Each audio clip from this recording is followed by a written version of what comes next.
Welcome to the Arctic Research Consortium of the United States, ARCUS, where Arctic research is connected since 1988. We're celebrating our 30th year this year. My name is Bob Rich, and I'm the Executive Director, and thank you so much for coming to our 20th Arctic Research Seminar Series presentation in Washington, D.C., where we're delighted today to welcome Marlene Laruelle. ARCUS connects Arctic research across boundaries through communication, coordination, and collaboration, providing the essential intangible infrastructure required for research to advance. We're a not-for-profit consortium working together to promote exploration and understanding in the Arctic. Whether you're here or online, we invite each of you to become an ARCUS member. All types of organizations are eligible to become members, including academic institutions, government agencies, corporations, and Indigenous organizations. Also, any individual who shares our enthusiasm and passion about the importance of the Arctic and Arctic research can become an ARCUS member. I invite each of you to join us. You can join online at www.arcus.org, or if you're here in DC, we have membership applications outside. This seminar series is designed to provide unique access to a wide range of leading Arctic researchers and leaders for federal officials, members of the DC policy community, and the broader public interested in the changing Arctic. The ideas shared here represent the cutting edge of what we're exploring and learning up north, and also what it means for the U.S. and the rest of the world. If you're in the room, you should have received a seminar evaluation when you came in, which we'd like you to return to the registration desk at the conclusion of the seminar. If you're online, you can fill out the evaluation survey at the conclusion of the seminar. It'll pop up on your screen. We're currently planning upcoming seminars, and we always need your suggestions in order to select the best possible future speakers. For those of you on Twitter, we encourage you to use the hashtag ArcusWebinar to discuss the event.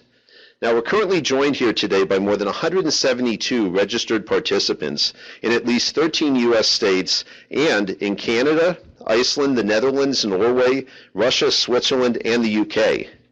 For those of you on the webinar, my colleagues are available to answer any questions you have, including about ARCUS or ARCTIS research, and to forward to us here in DC any questions that you might have for Marlene. You have the opportunity to submit text questions by typing your questions in the question pane of your attendee control panel. You can send in your questions at any time during the presentation. We'll collect them and address them at the end during the Q&A session. I'd like to acknowledge our partners in this seminar series. Thanks very much to the Consortium for Ocean Leadership, which enables us to use this excellent meeting space, and to the National Academies of Science, Engineering, and Medicine's Polar Research Board for help with registration. And of course, I want to thank the National Science Foundation's Division of Polar Programs for major financial support to ARCUS in this seminar series. Now, let me introduce our speaker. I'll briefly summarize her many accomplishments, and her full bio is online. Marlene Laruelle is a research professor of international affairs and associate director of the Institute for European, Russian, and Eurasian Studies at the Elliott School of International Affairs at George Washington University. She has great perspective on Russian motivations and strategies in the Arctic, and has been a visiting fellow in many countries, including Sweden, Finland, and at least 7 other countries. Maybe she can tell us the complete count. She's on several editorial boards and high-level committees, and has authored a couple of books which are truly the required reading for those who want to understand Russia in the Arctic.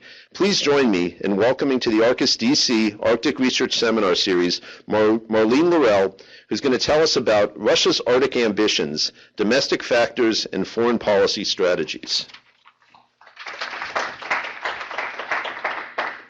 Thank you so much, Bob, for your kind introduction. Thank you for being here today, both in live and online. So as you can see from the title of my presentation, what I'm particularly interested in is discussing both domestic factor and foreign policy factors to try to understand Russia's Arctic ambition. And my key point that I will try to discuss with you today is that I think we tend to read Russia's action in the Arctic through the prism of its foreign policy mostly, while I think very often Russia is just constrained by its own domestic challenges in managing the Arctic, and therefore it's really important to bring back this domestic factor in our discussion and not to look only at the level of the kind of foreign policy geopolitical tensions that we can see emerging in the Arctic.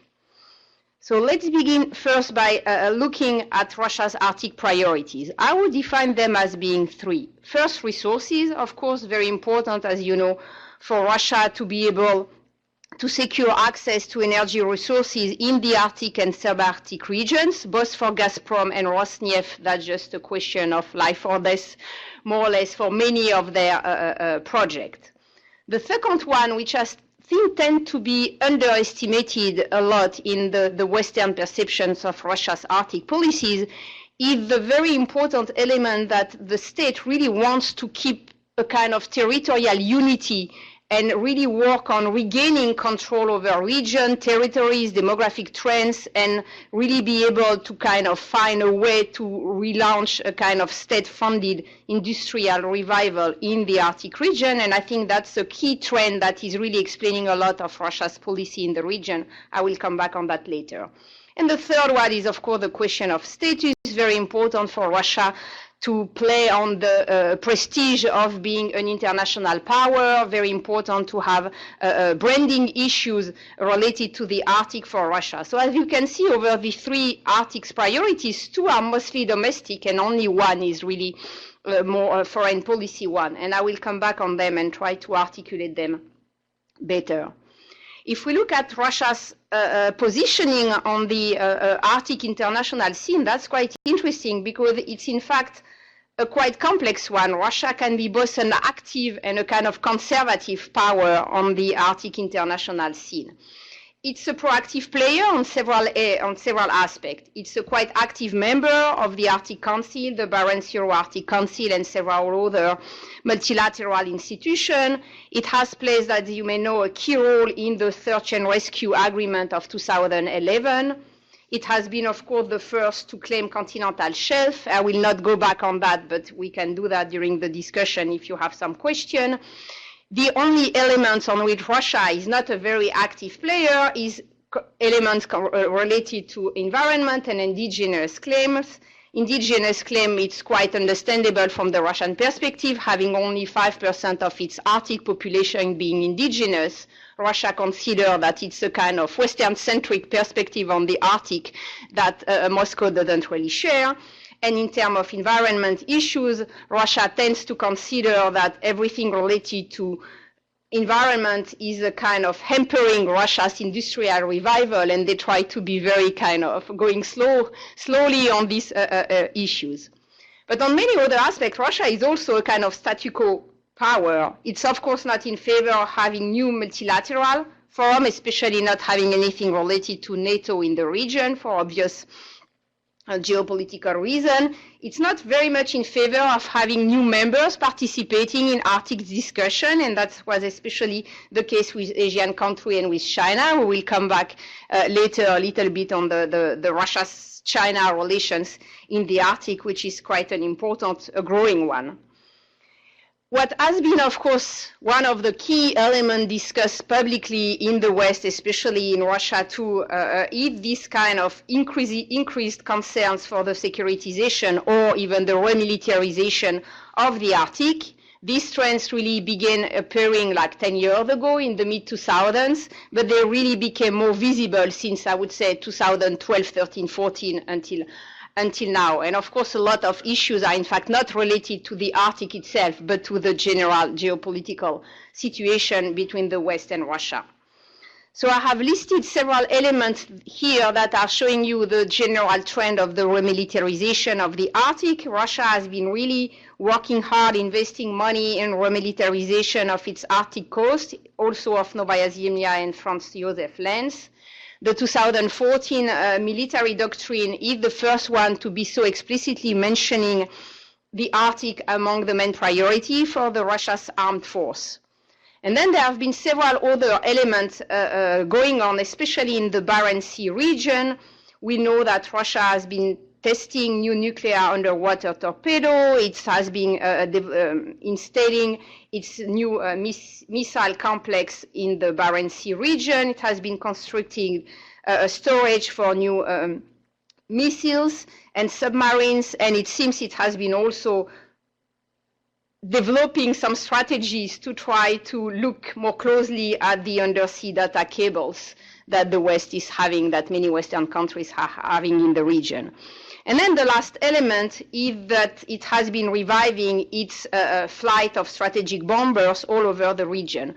You can see I put all these elements in different colors. I would say for me the red ones are kind of part of more or less normal way for Russia to retake control of its Arctic region after the collapse of the Soviet Union.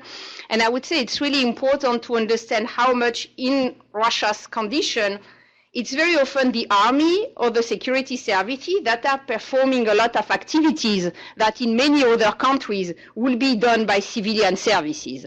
And that's the case for several reasons. That's the case mostly because the army and the security services are more or less one of the least dysfunctional agencies able to work in the Arctic. They are relatively well equipped. They can lobby and pressure the civilian authorities when they need to get equipment. So very often they act as a management agency in extreme conditions. So very often what is seen as a remilitarization is, for me, on many aspects, just Russia trying to have some kind of qualified management agencies able to work in Arctic extreme conditions.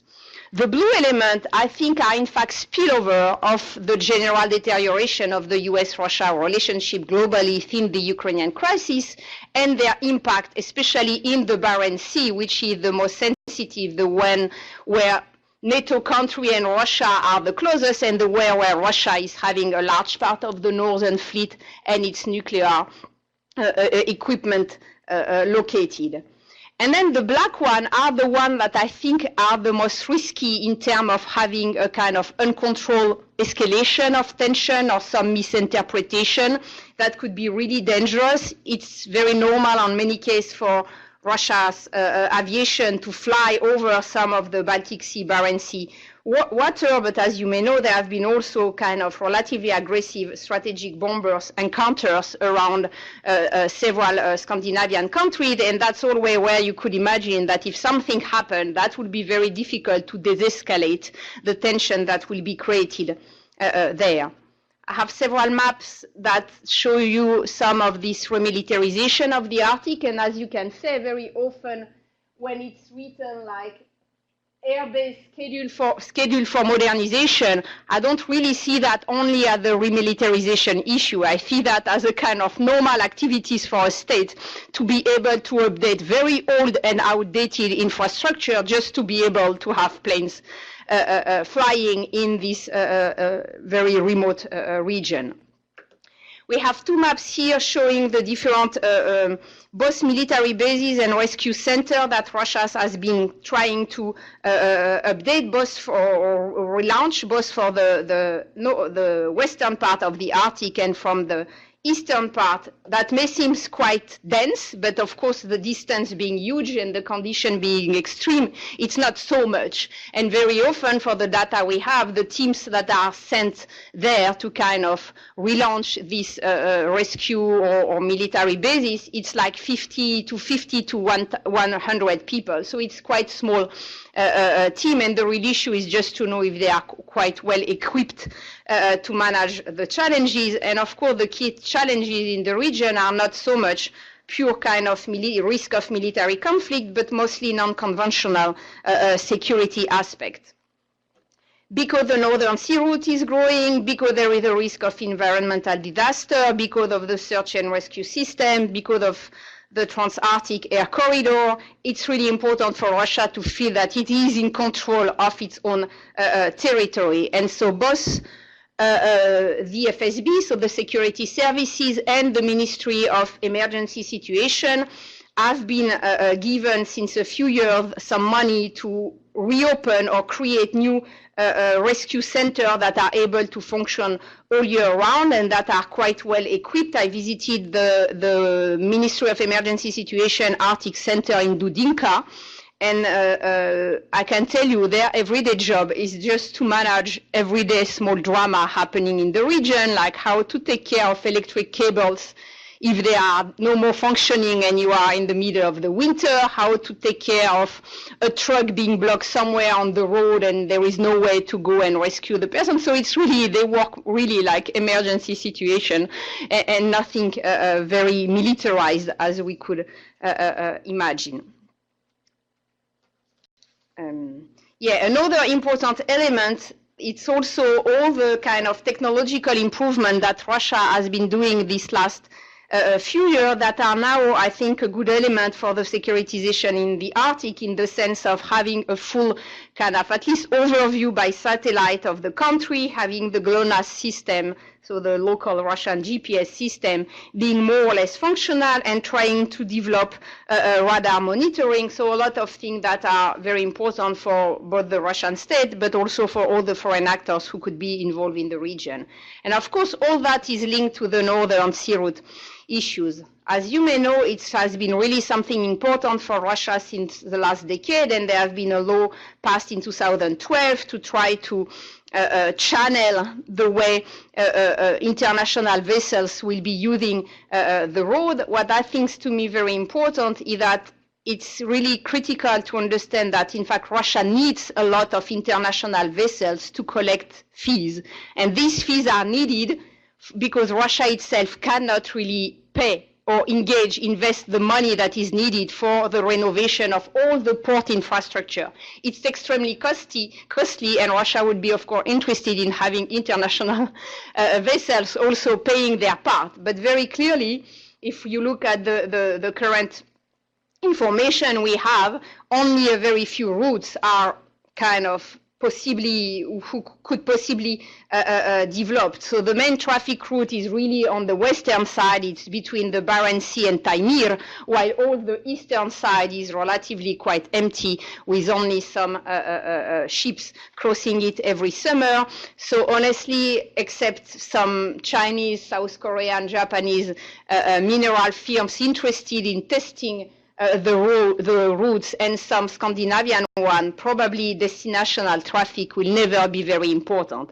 What will be important, and that's why Russia is so much interested in, is that it needs this infrastructure to be well functioning for its own domestic development, and many of the big Russian firms, Norilsk Nickel, Lukoil, Murmansk Shipping, and so on, are very much involved in trying to have the port infrastructure renovated so they could develop their traffic there. And you can see Putin a few weeks ago stated that he wanted the traffic to increase to 80 million tons, so 10 times what it is now. That seems to be quite an optimistic overview, but that's clearly for Russia here too. It's mostly an issue of domestic development that should be done through money coming from international traffic, more than just developing international traffic for the sake of it.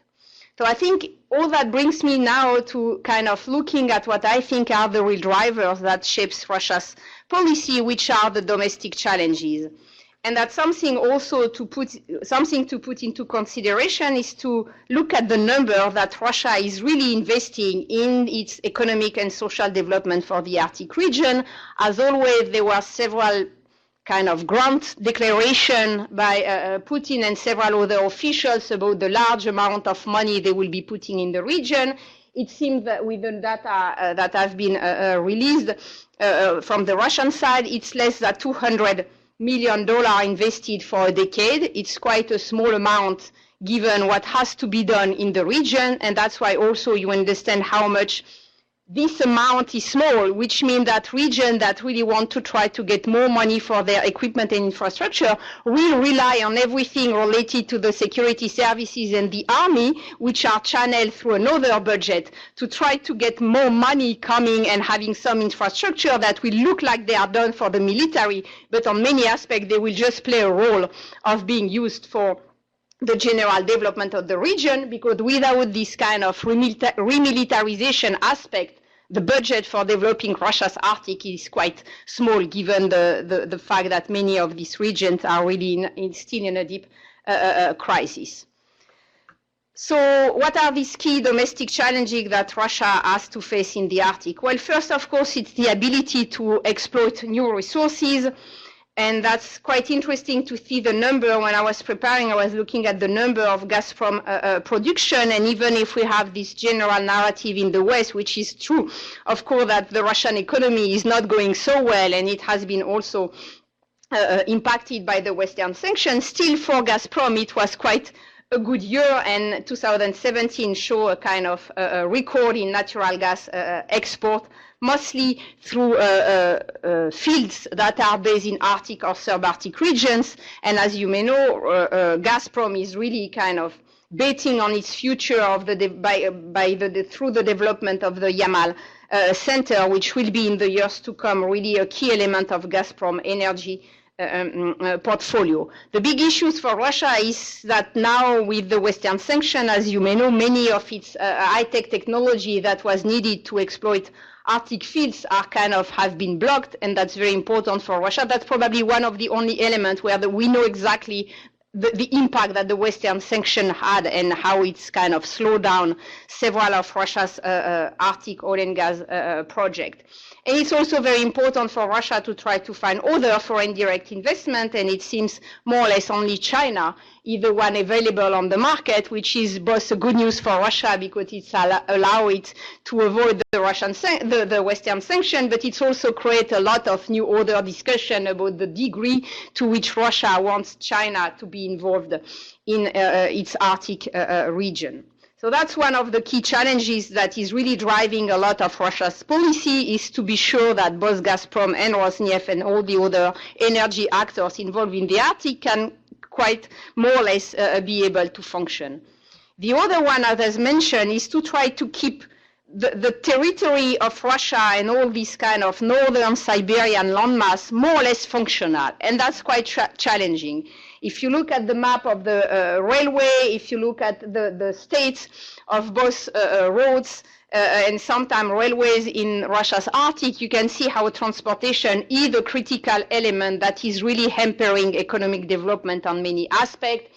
And with climate change, we know that the winter roads, the zimniki, are kind of sometimes becoming no more secure to be used, which is really challenging a lot of traditional way of developing some of Arctic regions that have no road or no railway access. So either you have a functional airport with plane, either you need to have these winter roads. And if you have an old outdated airport and your winter roads are kind of no more secure because of climate change, then you are really facing huge issues for the populations in the region. So that's something, and as you may know, both Putin and a lot of people, part of his inner circles, have been very much kind of focusing on these issues of infrastructure, transport. You may remember Putin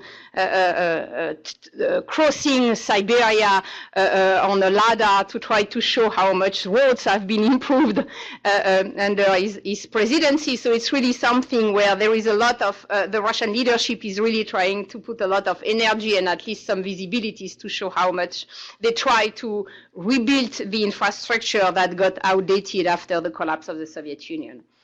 Another important element is how to sustain infrastructure when the permafrost is thawing. And it's not only that the permafrost is thawing, that you have several kind of climatic phenomena happening in the Arctic region that are kind of endangering some of the urban structure, urban center and infrastructure. And that's also something that costs a lot of money if you want to try to keep the big Arctic cities. I mean, Russia is the only country in the world having so much of urban population living in the Arctic, having such big cities.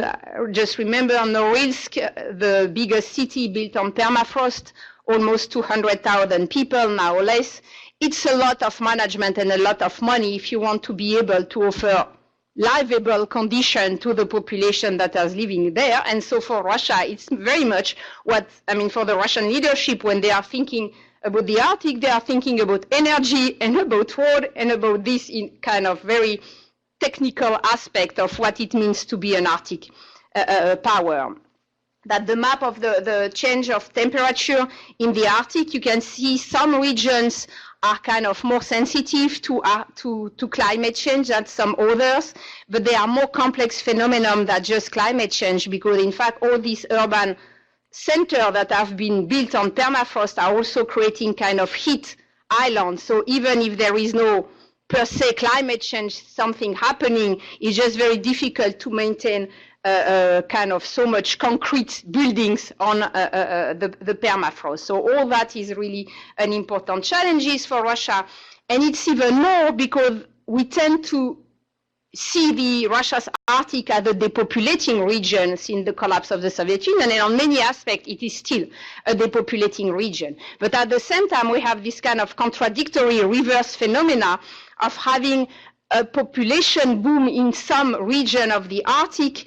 So you can see the green, so the map is in Russian, sorry for that, for those of you who cannot read Russian. The greener, the younger the population, the redder, the older population. So you can see that Yakutia is the greenest region of Russia. It has a real demographic boom. And you can see also some region of the Yamalo-Nenets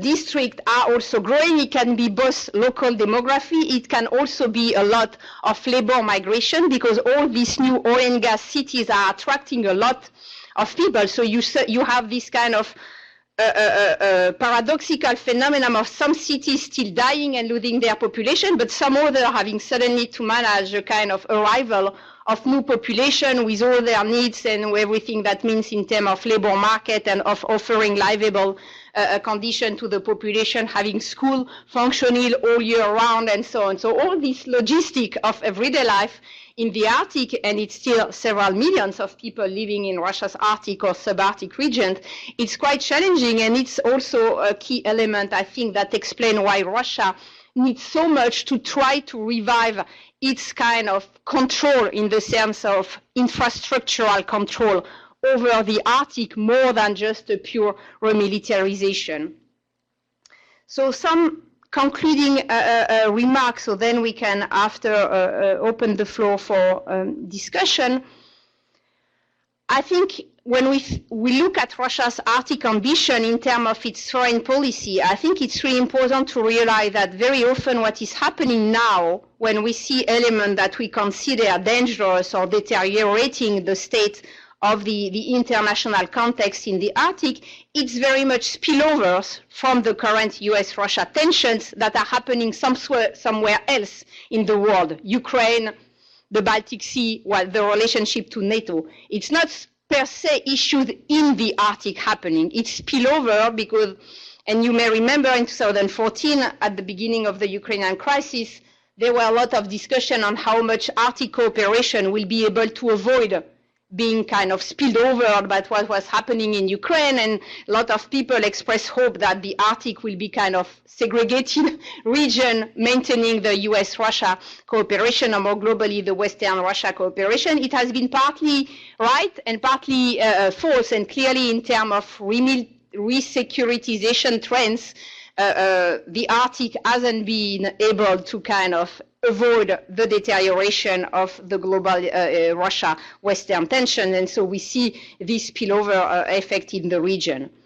If there are really some risks, they are mostly in the Barents Sea, because that's where, of course, where Russia and NATO share borders. It's also because all the current NATO-Russia tensions are mostly concentrated in the Baltic region, and there is a direct connection between the Baltic and the Barents Sea. They are so close to each other, and it's more or less the same states being on both sides. So when things are deteriorating in the Baltic, it's very difficult to avoid them not having an impact in the Barents Sea. The rest of the Arctic is going quite well and fine with no tensions, also because there is less traffic and less kind of geopolitical element that could be creating some deterioration. I think on many aspects, the securitization trend that we see, it's for Russia, it's back to normalcy. Seen from the Russian perspective, it's just Russia today is trying to go back to what it considers its normalcy, and its normalcy is what it was in Soviet time. So it's just trying to get the same level of presence, military, infrastructural, logistical presence that it had, let's say, at the big time of Soviet Arctic in the 70s, early 80s. So on many aspects, depending how you put your timeline, you would see, if you compare what is happening now with Russia in the 90s, yes, you would see Russia being more active in the Arctic than in the 90s. But if you compare with what Soviet Russia was in the 70s and the 80s, then today's Russia is still very far away of the involvement and the presence that Soviet Russia had. So depending which you take as the kind of the normalcy that Russia is trying to get, you will have different perspectives.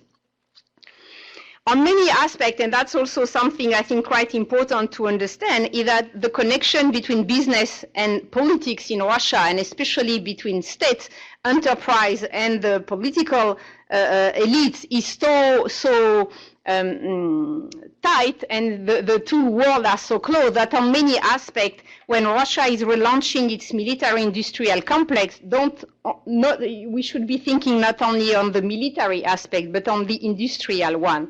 It's just Russian elites themselves needed the state to reinvest in their own industry, the one that they have assets in. So it's very much a kind of internal artificial way of recreating business for the big public and private firms that are clearly connected to Putin's inner circle to try to generate new industrial developments. It's much more probably an aspect of Russia's industrial policy than an aspect of Russia's military policy. Non-conventional security is, of course, critical, and I think that's one of the aspects where international cooperation is still continuing to function, and that's, of course, a very good element. And on many aspects, the Ministry of Emergency Situation in Russia has been one of the leading security services world pushing for international cooperation, and I think on that they have been really kind of doing a great job since the last decades to try to avoid too much closure of international cooperation in the Arctic. And then what is, of course, my kind of key point is that on many aspects this policy is above all shaped by domestic issues, by domestic expectation, by the fact that Russia has to deal with a lot of logistical and development-related issues in its Arctic region, and it's the Russia's perception of its own territory. It's quite different from the Canadian one or the Australian one. It's very difficult from the Russian tradition to consider, to accept that some part of the territory will be kind of totally depopulated, almost without any control. There is still this tradition in Russia to think that, well, if you have this huge territory, it should be at least populated at a certain level, which means you should engage a lot of money to be able to develop some urban centers in very extreme condition. So the point, I think, is that even if the challenges are domestic, they may have an international impact, and that's where it's sometimes difficult to understand if what we are looking at should be interpreted as something belonging to Russia's foreign policy or something belonging to Russia's facing its domestic development-related issues. And I think that's a key element that is sometimes missing in many of the Western perspective, is to try to forget how much when Russia takes decision in the Arctic, it almost always has an issue related to what is happening domestically. And I think it's important for us to bring back that element, just to try also to de-escalate the feeling that things are deteriorating fast in the Arctic. I think it's much more complex than that. And on many aspects, Russia is just trying to deal with its own development challenges more than anything else. And I think I will stop on that and then open the floor for some question you will have after other elements.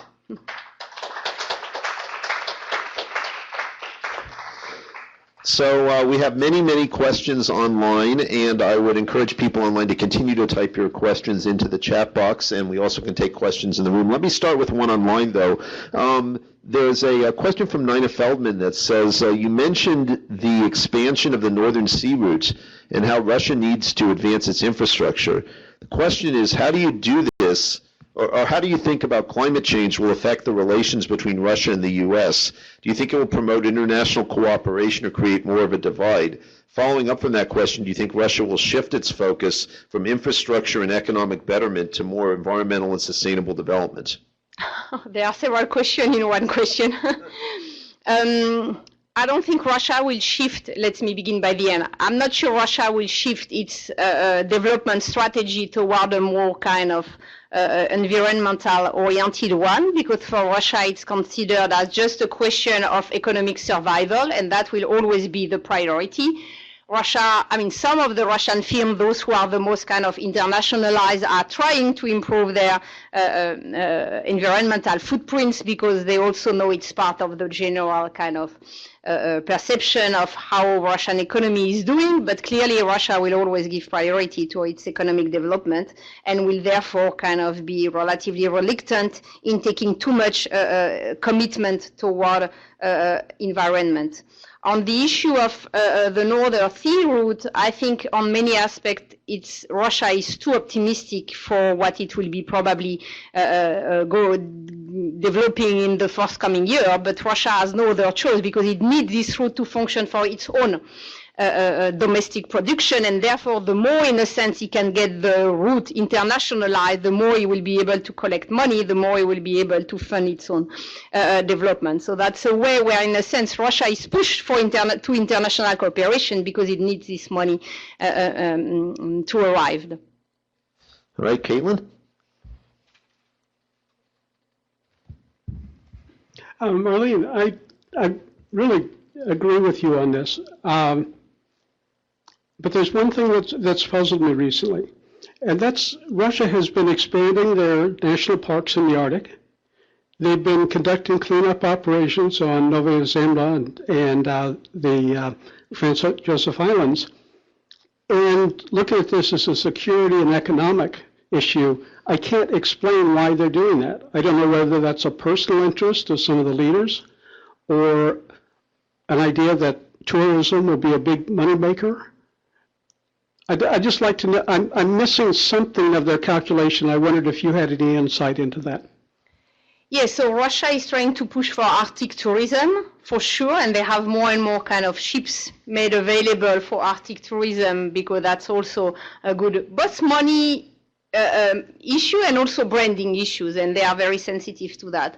And I think they are also very concerned about maintaining good relation with their Scandinavian neighbors. They have always been really valued very much their relationship to Norway. Norway has been complaining a lot about pollution in the Barents Sea, so there have been some kind of, probably also Russia interested in kind of trying to show some goodwill in many cases. I think also progressively the Ministry of Defense and the other kind of security services are trying to kind of take care of the kind of nuclear waste issue that they have to face. We know that there have been a few years ago in Murmansk a nuclear vessel that took fire, that had a fire while there was still the nuclear missiles on it. So they denied it for years. They very recently recognized that, yes, there was a fire at the same time that the missiles were still on the ship. So they are just trying to kind of also deal with this legacy of the 90s where there was no more money put and everything was kind of collapsing. So they are just trying to kind of clean up also everything related to military nuclear waste. But I think the tourism and the relationship to Norway is also a great push for Russia to try, at least in the Barents Sea, to maintain things more or less the best they can clean. So speaking of Barents Sea cooperation and competition, I have several questions I'm going to try to pull together here. There's one about the Norwegian-Russian relations. Are they normalizing? Another, to what extent do you believe that non-NATO countries, Sweden and Finland, will increase military cooperation with NATO in light of Russia's growing military activity in their neighborhood in the Arctic? And what level of cooperation would be too far in the eyes of the Russians? Good question. On the Sweden and Finland aspect, I think the discussion are going on in both countries, and that's of course a very sensitive one for both Swedish and Finnish public opinion. I think on many aspects, Sweden and Finland are more concerned about what is happening in the Baltic Sea than what is happening in the Barents Sea, and that's where they see the risk of increased tensions with Russia. So for sure there will be probably discussion with some NATO country, but I think except if their public opinion decide to kind of make a move toward a NATO membership, that seems to me quite difficult for them to make that move, knowing that of course Russia would react very badly to any kind of new NATO expansion. On the Norway-Russia cooperation, it's quite a multi-layered one, and so there have been several there are several elements of tensions. Norway has been complaining several times about these kind of strategic bombers flying over Norway territory. They have always some fishing competition and tensions going on around in the Barents Sea or around the Spitsberg issue. The Russian mining settlements of Barentsburg on the Spitsberg is also often an element of tension between Norway and Russia, but on many aspects the cooperation is also going very well. The people-to-people or public diplomacy between both countries is really developing very well. There are a lot of joint projects at the local level. So as very often in the Arctic, it's important to dissociate what is done between the two capital cities and what is done locally. And very often relationships locally are quite good and less politicized than they can be in the two capital cities. For years, the Norway-Russia cooperation was really developing so well in terms of having cross-border exchanges. It has been quite slowing down a little bit because of the Ukrainian crisis, but also because, and we often tend not to see that connected, of the migrant crisis, because as you may know, several hundred of refugees from the Middle East tried to enter Norway through the Russian borders, and that was used also by Norway as a way to try to slow down this kind of free of visa border cross-checking and so on. But still, when you are based in the region, in Tromsø or on Murmansk, the cooperation are kind of on an everyday basis. Great. John? I have a question about the topic of sovereignty. You said that sovereignty was one of the 3 priorities that Russia had in the Arctic. When I hear sovereignty, I think international rather than domestic focus. So with an emphasis on territorial sovereignty and unity, is it your perception that Russia feels some threat to its sovereignty, or is outwardly looking, or is it really more of just populating its areas? Is it really more of a domestic issue? For me, it's mostly a domestic issue, so it's really retaking its own kind of symbolic control of its own territory. There is at the same time, generally in the Russian political language, you always have the fear of having external power trying to kind of take some part of the territory. For the Arctic, that doesn't seem, of course, an important element. There is sometimes this kind of public discourses about, U.S. ships and submarines may be around and we never know, we should be able to control our waters. But for me, this kind of sovereignty issues, it's mostly a kind of internal understanding of the state controlling its own territory. The only element which is kind of outward looking, it's everything related to continental shelves, where Russia has been really pushing with the hope of getting part of the continental shelves recognized. It's still, the claims are going on, so we have no clue. But when you follow the Russian narrative on that, and that's also where a lot of things are related to Russian kind of political languages, it's depending on what is said internationally and what is said to the domestic audience. It's kind of two worlds.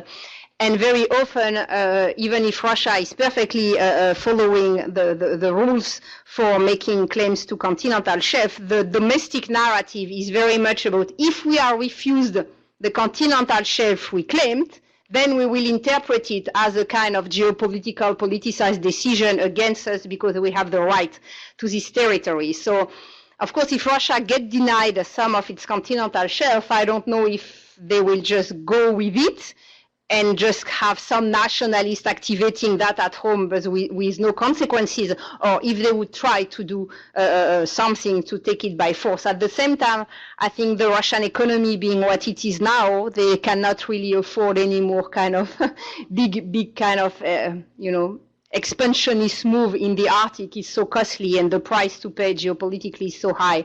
So I think they would just take it and accept it as it is. So with regard to the Arctic indigenous people in Russia, do they have any role in policymaking or governance? So they have no role in policymaking, clearly. In governance, they have almost no role. So some of them, so first it's 5% of the Arctic population. Second, they are not really given a lot of room of maneuver inside the Russian political system, which, as I said, is very centralized and centered around energy, big state or private corporation. So on that, the indigenous people are kind of considered as very secondary, if not tertiary actors. That said, in some regions, they have been able to organize themselves quite well in trying to push for the big firms, especially Gazprom, to either have some money invested into programs to try to keep them having traditional way of life, or getting some money when there are some destruction of their community traditional territory. So in the Yamal-Onenets region, Gazprom is kind of paying some good amount of money to indigenous population. There is also a growing trend of urbanization of this indigenous population, which is creating a lot of complex issues for their positioning on the job market. But globally, they are quite marginalized, and it's only on the kind of cultural / folklore element that they can really be active. Otherwise, politically, they are marginalized. As every element of Russian civil society, it's nothing specifically against them. It's against just not having civil society actors being involved in policy making. Okay. Another question online, Jeremy Tash. Russia's begun to look again towards its eastern Arctic. As part of this, the Far Eastern Federal University would like to extend its research and academic reach to the creation of the Eastern Arctic campus. Any sense whether this is more of a wish, or whether Russia is receiving Chinese and or South Korean investment towards this end? That's a very good question. So I was last summer in Yakutsk, and that's true that here the Federal University is very active in receiving Asian colleagues and trying to develop a lot of partnerships, looking at energy issues, but also a lot about, paleology, ecology, everything related to the kind of natural sciences. Also, so I think it's not so much, depending who in the Far Eastern district will be more active. I think the big capital like Vladivostok and Khabarovsk are kind of far away. My understanding is that it's really Yakutsk trying to take the lead of this kind of Eastern Arctic cultural development, because Yakutia also developed its kind of proper brand an autonomous republic inside Russia, very well connected and growingly connected to Asian countries. And that's true that in terms of educational system, Yakutsk is really emerging as one of the big higher education-oriented cities in Russia's eastern Arctic region. So probably it's on Yakutsk shoulder to try to develop that aspect. Okay. Can you say your name, please? I'm Bob Wertung. I have a quick question for Marlene. What do you see as the future of the Russian Arctic? Because you kind of paint an interesting picture that in one sense it relies on resources, which is typically oil and natural gas. So I don't know how you would project that out going forward. Another aspect is that there's very little business development, for the industry to grow. It relies on the military and security forces. So how do all these factors kind of play out going forward? And it doesn't seem like there's really going to be much shipping across there, just for a variety of logistical reasons. So what are the future trends that you see going forward? Mm-hmm. Yeah, I think the shipping will be always a minor one, and on many aspects, when shipping will be, it will be mostly not stopping anywhere. Just using the route, but not stopping. So it's not creating any kind of local activities. In terms of Arctic's future, well, depends the time scale we want to use for future.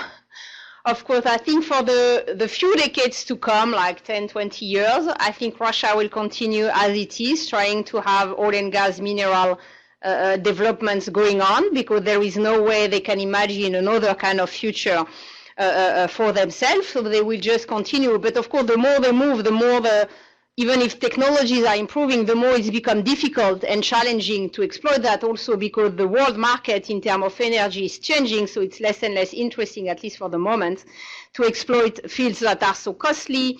big firms like Norilsk Nickel in terms of minerals are also so much dependent of the price of mineral, the world price of minerals, that their business can collapse quite rapidly, or at least become more and more expensive and then less and less manageable or interesting. I think Russia will use that at the maximum it can, because it's not only an issue of bringing money in the state budget, it's also that what do you do with the population living there? Very difficult to imagine suddenly closing the city of Norilsk and telling 100,000 people, so now we are bringing you all back somewhere to the European part. So I think progressively the population will probably be shrinking, as some of these projects will be either stopping or they will need less workforce. They will be more and more kind of technological and with less and less workforce, with only kind of long distance commuter, but that will take time to arrive. And if you read the Russian strategies, you see some of these elements like long-term commuter, long-distance commuter strategies appearing for Gazprom and so on, but it's still not really much there. So I think it's still an issue of like 2-3 decades before Russia will have to totally kind of reinvent himself in the Arctic, and that will be a big issue, of course, for the country to make that move toward imagining something else. I think indigenous people, and especially in Yakutia, because that's where they are the most numerous and the most active, and where the Republic is really trying to develop its own brand, will progressively be more and more visible once the kind of the mineral energy aspect will be decreasing. What will be staying will be indigenous people, because they will not be moving anywhere else. They want to stay there. So probably this shift will arrive at a certain time, but not in a 10, 20 years scale, I would say. So I have several questions here around environmental issues. What national and international efforts are going on to reduce or address pollution in places like Norilsk and Yamal LNG? And also, does the average Russian care about any environmental issues in the Arctic and the importance of, say, ecotourism or preserving the environment or anything like that when it comes to the industrial development there? Mm-hmm. Yeah, good question. So Russia is trying to develop ecotourism. It's chance, if I may say, that the territory is so huge that you can always find place where you can do ecotourism with not so much pollution without having to address the region that are polluted, because the country is so large that it's always fine to find some nice lakes and forests with no pollutions. In terms of what Russia and the big Russian firms are doing, it's quite contrasted depending how much they are just domestically oriented and how much they have an international cooperation going on. The more these firms are internationalized, the more they have to take care of their kind of environmental image, because that's part also of their branding. It's also depends if the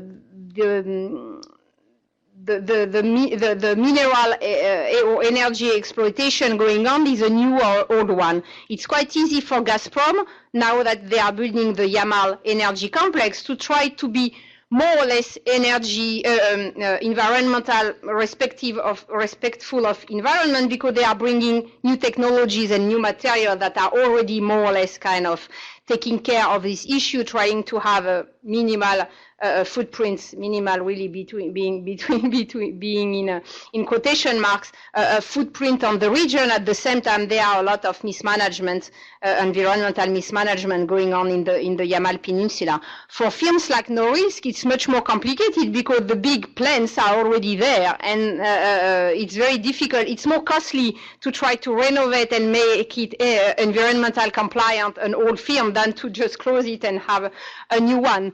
So 2 years ago, 2015 or 16, Norilsk has been closing one of its oldest plants, dating from the 40s, which was extremely polluting, and they have been moving all this the sector of their production to the Kola Peninsula in new infrastructure that are kind of more respectful of the environment. So they are slowly trying to find solutions. Very often the best solution is just to close and reopen something new somewhere else, and not to try to renovate at home. Otherwise, on many aspects, this climate change or respect for environment is quite absent from everyday life on many aspects among the Russian public opinion. People at the local level are very aware of what is going on just because they see in part of their everyday life, but that doesn't transfer or that doesn't translate into a general kind of narrative of we need to participate and check what the government is doing in terms of environment. So that is still quite marginalized compared to the importance it has in many Western countries. Okay, so another question then is around the U.S. administration and Russia in the Arctic. If you were advising the President Trump and his administration on what should be done to deal with Russia in the Arctic, what would you tell them? That's a quite challenging question, knowing that the new administration is not so much interested in many aspects related to climate change and environment. I would say that scientific cooperation seems to me a key element that could be really developed. It's still going on quite well, and there are a lot of projects between US and Russian scientists that are still on there, ongoing and growing. So scientific cooperation, I think, would be, it's an easy thing to develop when when two countries have geopolitical tensions, you can still maintain scientific cooperation. And I think everything related to kind of search and rescue system is also something quite important. The Coast Guard have been, the US Coast Guard have been interested in following this issue. And as I said, the Minister of Emergency Situation in Russia is also very favorable to international cooperation. So there are some rooms for cooperation, but on many aspects it's depending not only on the state of US-Russia relations, but also on the internal decision of the US administration toward its own policy as an Arctic country. All right, well, thank you very much for all of your wonderful perspective on the situation. Unfortunately, I don't think we have time for any more questions, and I apologize I couldn't get to everybody's online. But thank you very much for that, and let me ask everybody to thank Marlene again for her presentation. Thank you.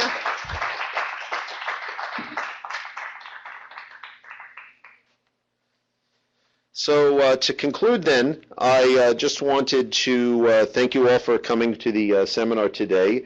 Remind you of some upcoming activities that on March 29th, we're going to be having our next seminar in this series with Matthew Jewell from the University of Virginia. Is going to be talking about Arctic architecture. We also have opportunities to connect at Anchorage Arctic Research Day on April 26th. If you happen to be living in Arctic, I encourage you to register for that event, bring together the research community, cross disciplines and organizations to get to know each other. And we'll be celebrating our 30th anniversary with a big event at the Polar 2018 conference in June. So stay tuned for that. The seminar recording and slides will be posted on our website shortly, and we'll notify all of the attendees of the link to that. And with that, thank you very much, and encourage the people here in the room to stick around, have some coffee, soda, and cookies, and hope to see you again at the next one. Thank you.